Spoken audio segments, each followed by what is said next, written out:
Olá, seja bem-vindo ao programa Momento Pai Nosso na TV Ourinhos, canal 10. Que a sua luz brilhe intensamente no espaço que você ocupar. Hoje nós vamos conversar sobre dois temas que estão interligados, que é inveja e ambição. Para deixar claro do que a gente vai falar, inveja, tudo bem, mas ambição, que muitas vezes tem uma conotação diferente, principalmente por aquelas pessoas que entendem que a ambição tem que estar presente dentro de nós até para a gente poder crescer e se desenvolver.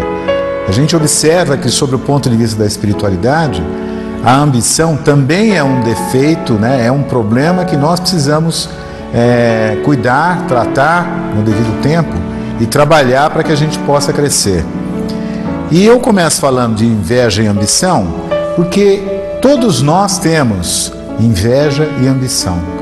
Ah, mas eu não sou essa pessoa, eu sou diferente. Não, todos nós possuímos dentro de nós mesmos essas características. Por que a gente acabou sendo dotado dessas características?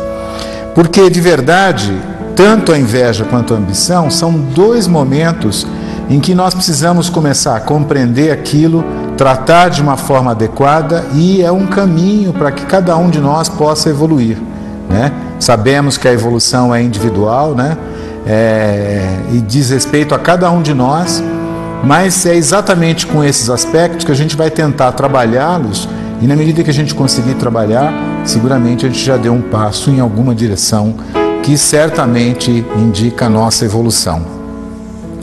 Também nós observamos que tanto a inveja quanto a ambição, elas funcionam como se fossem vermes no nosso organismo humano. Lembra dos vermes, né?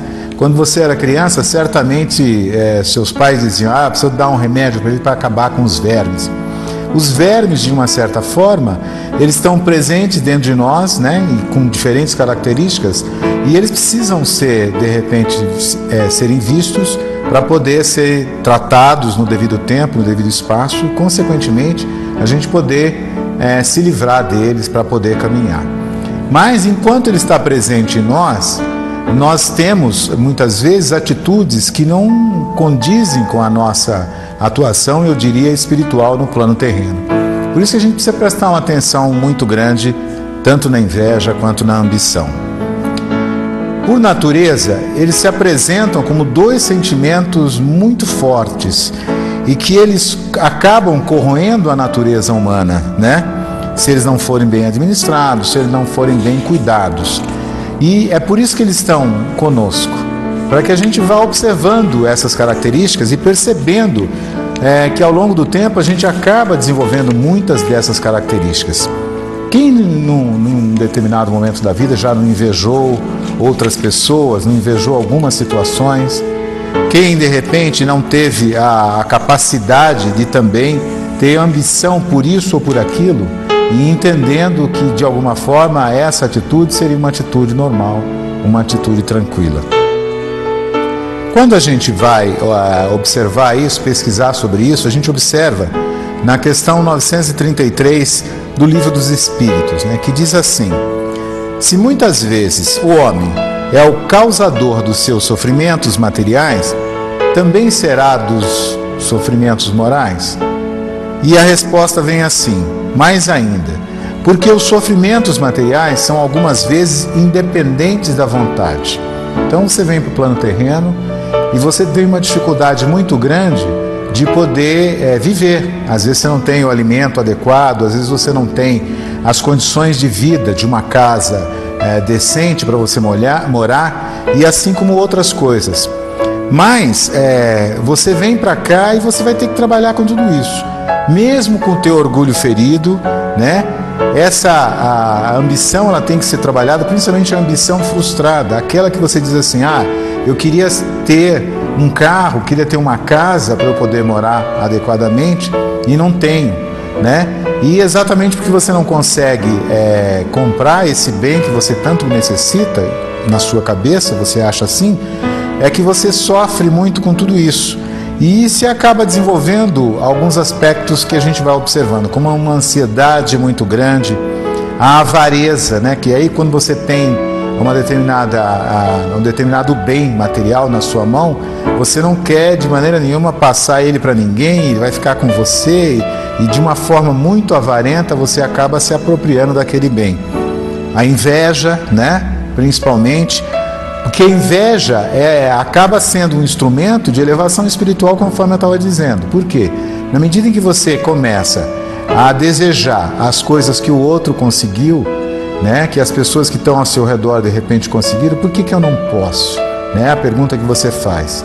Só que a gente sabe tranquilamente que buscar essas coisas que você vê, que está aí exteriormente a você, são oportunidades que você tem de poder compreender, não para desejar aquele bem que o seu vizinho conseguiu, mas para você perceber que você também tem condições de poder conquistar um bem como aquele, desde que você faça a coisa de maneira adequada, né? Não invejando, né? Não ambicionando as coisas dos outros. Enfim, a gente observa que todas essas paixões que nos atormentam no nosso dia a dia, elas estão presentes porque elas fazem parte do que a gente chama de um quadro de torturas da alma, né? Afeta o teu físico, mas ela está num nível que a gente diria espiritual. Eu concebo as coisas espiritualmente. Então eu quero buscar alguma coisa e espiritualmente eu estou me colocando para poder, de repente, conquistar tudo isso. Às vezes eu não faço isso de forma adequada, né? Tem um poeta, o poeta português Luís Vaz de Camões, né? O Camões, que todos nós conhecemos, ele dizia assim: onde há inveja, não pode haver amizade. E ele defendia a tese de que você acaba perdendo toda a amizade daquelas pessoas que convivem com você exatamente no momento em que você fica invejando as pessoas, né? Então não pode haver nenhum relacionamento de amizade entre as pessoas na medida em que eu desejo as coisas que o meu amigo tem, o meu irmão tem, ou qualquer outra pessoa que eu conheça tem. Isso eu estaria fazendo de forma inadequada. E o próprio Camões reconhece isso, inclusive nos vários escritos dele, quando ele dizia que era necessário que a gente pudesse conquistar as nossas próprias coisas e fazer com que, de repente, a gente pudesse manter as nossas amizades, sem desejar de forma nenhuma aquilo que o outro conseguiu, sabe-se lá de que forma, com sacrifício, com muita luta, e de repente a gente não tem a avaliação de como ele conseguiu isso, e quer desejar todas essas coisas assim de uma forma muito tranquila, quando na verdade a gente precisaria trabalhar muito para poder chegar naquele estágio.